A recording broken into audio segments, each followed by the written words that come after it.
Hello listeners, this is Babuji Janakarajan, your host for the Great Indian Monologue, episode 2. How many rivers run through our great nation?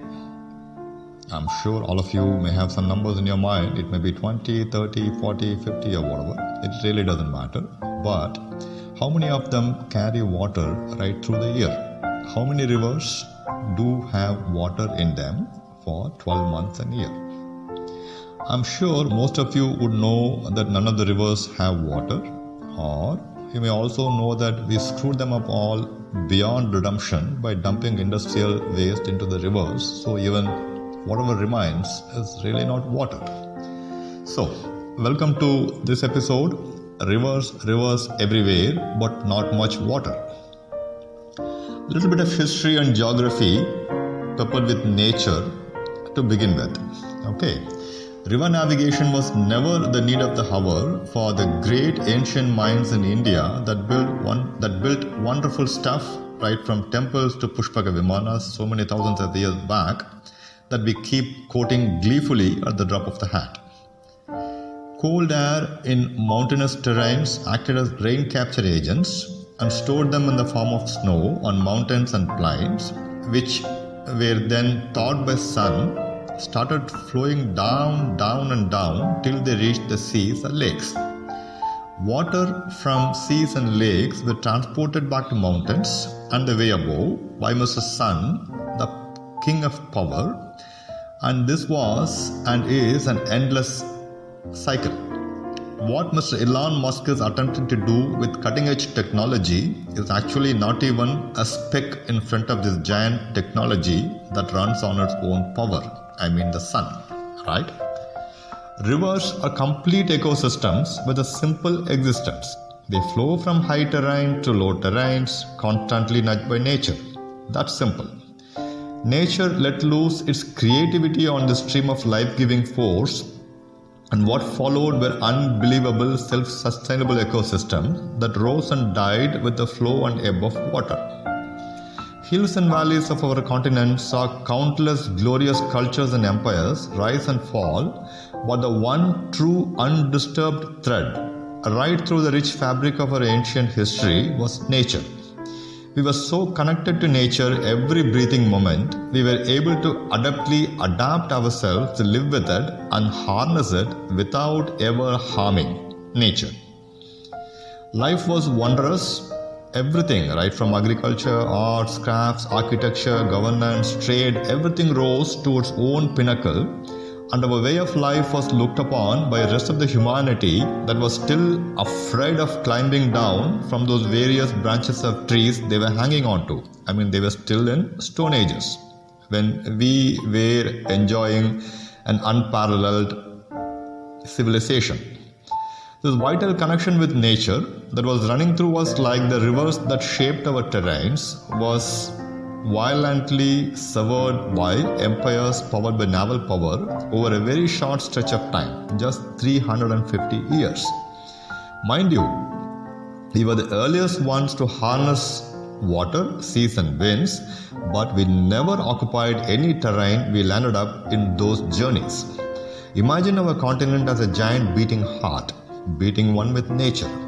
An unnecessary bypass operation with sophisticated thought process and crude methods was forced upon it by the colonizers, and the scars of which are still healing. In a million tiny cuts, we were forcibly separated from nature and got restitched with Western science and philosophies dominated by religions that were not anchored on nature, that put man above nature. What a pity, huh? Clueless we were post this operation, we blindly followed the new path that in a way led us to the very ruins that we stand upon. We started attempting to master nature instead of harnessing it. We cut down trees, we swindled mountains, we poisoned our waters, altered the course of rivers to suit our greed, polluted our air, all just to create the nature that suits our needs. Oh my, unbelievable, right?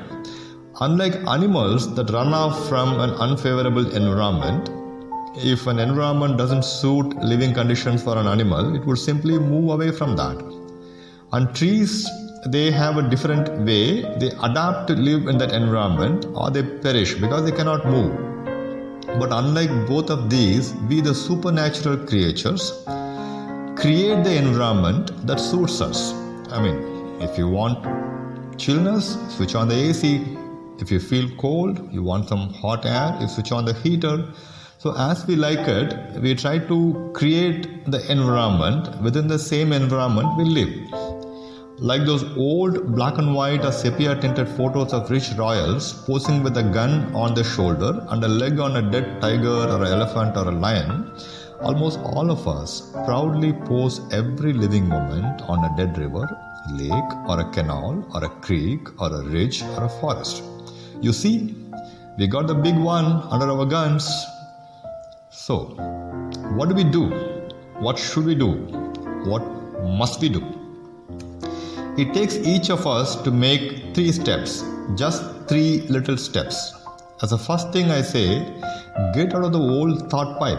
Stop all the din about interlinking rivers, reclaiming rivers, river navigation, one country, one waterway, etc. It would never be the solution, as each river or a creek or a lake or a pond has a purpose and only one purpose.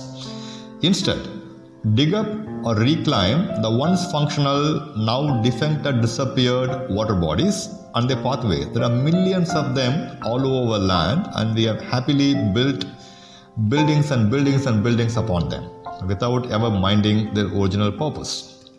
As a second thing I say, plant trees, billions of them, let them catch the clouds, take water from them down to the very soil they stand on, and feed the billions of water bodies that wait underneath their roots. Come on, we are 130 billion people, right? 130 crore people, right? So if we each plant just one tree, imagine the numbers. There are water bodies larger than Hoover dams, the biggest dam in US, and Sardar Sarovars underneath the very soil we stand upon. Amazon is the largest river in earth, right? Everybody knows it because our schools have taught it. A river much larger than Amazon runs right underneath it even today. The scientists in USA, they have identified this using spatial maps. The third thing I say, tap the water under your feet when you need, not when you want. Wells were fantastic systems that acted both ways, as the rainwater taking systems, the water harvesting systems, as well as the water giving systems. The one big advantage with wells where we used to take water only the quantity that we needed, but not like mindless pumping of the subterranean water bodies using motors which flood our farms, wherever we are still left with waters. I sum up these 3 steps with a simple request: reconnect with nature to solve most of man-made problems. Do you know one of the most interesting scientific discoveries of the 21st century? Water has memory. Yeah, water remembers. It's a giant storehouse of every information that has ever been experienced on Earth.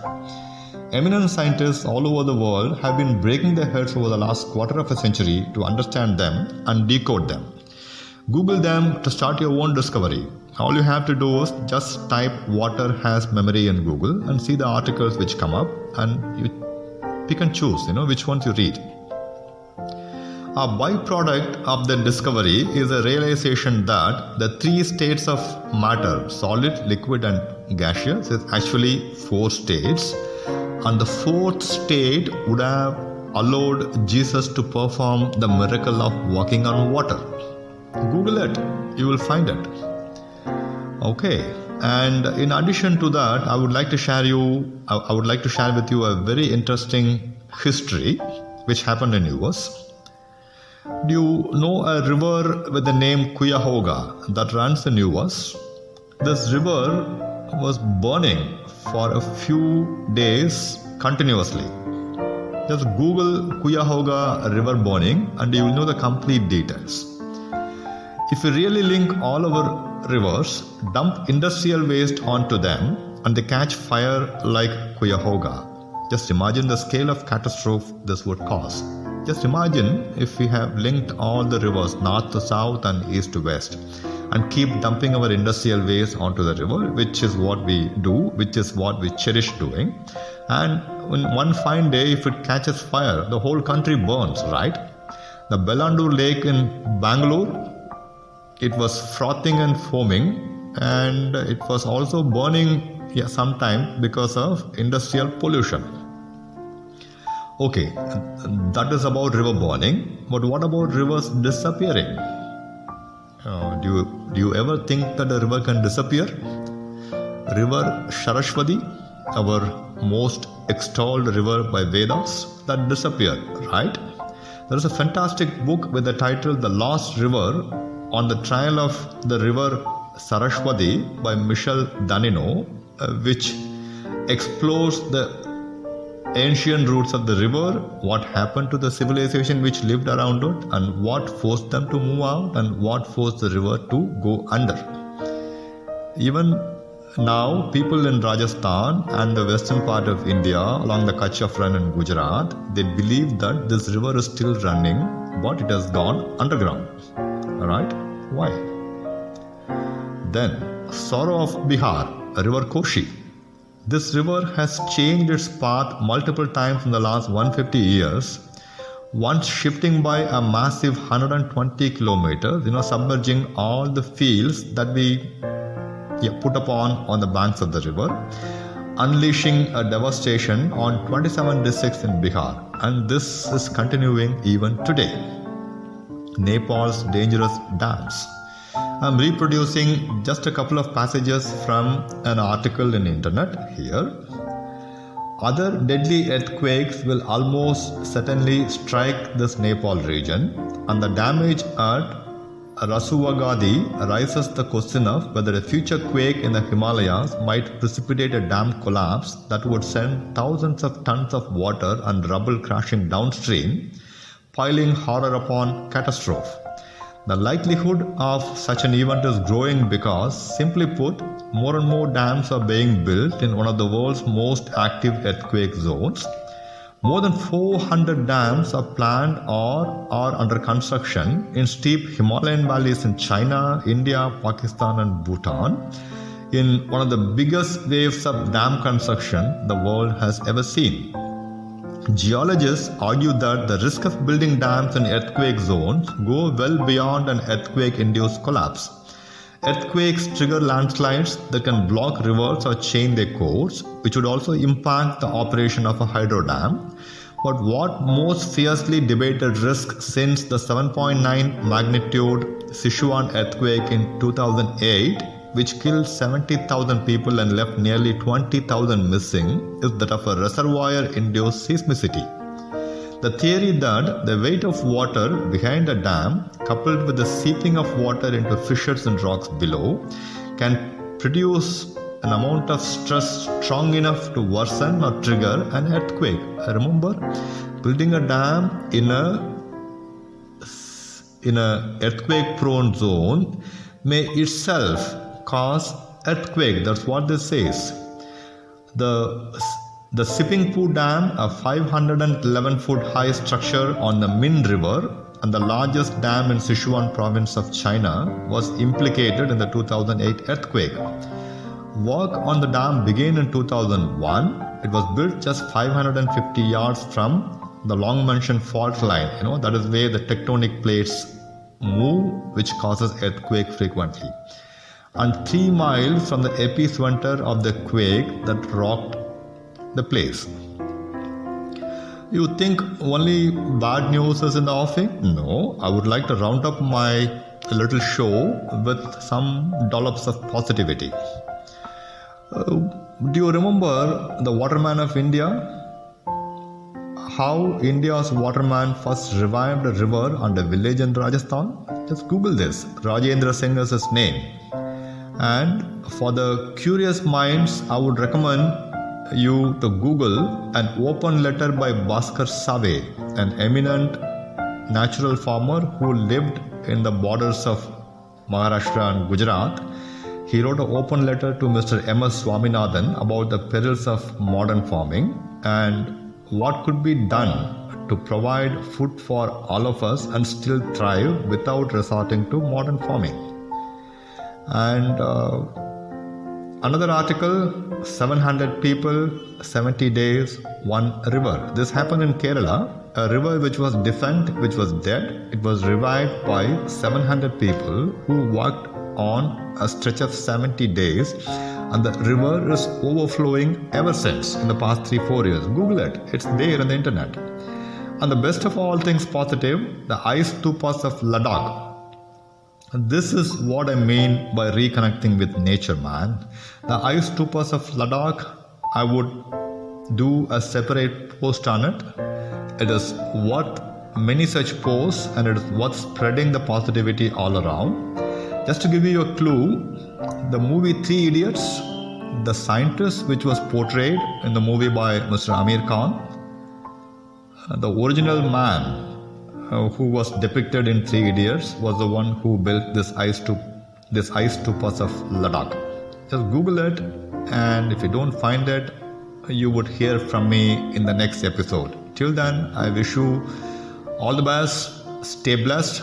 This is Radio Udan, and I'm your host Babuji Janakarajan, and you just listen to the Great Indian Monologue. Bye.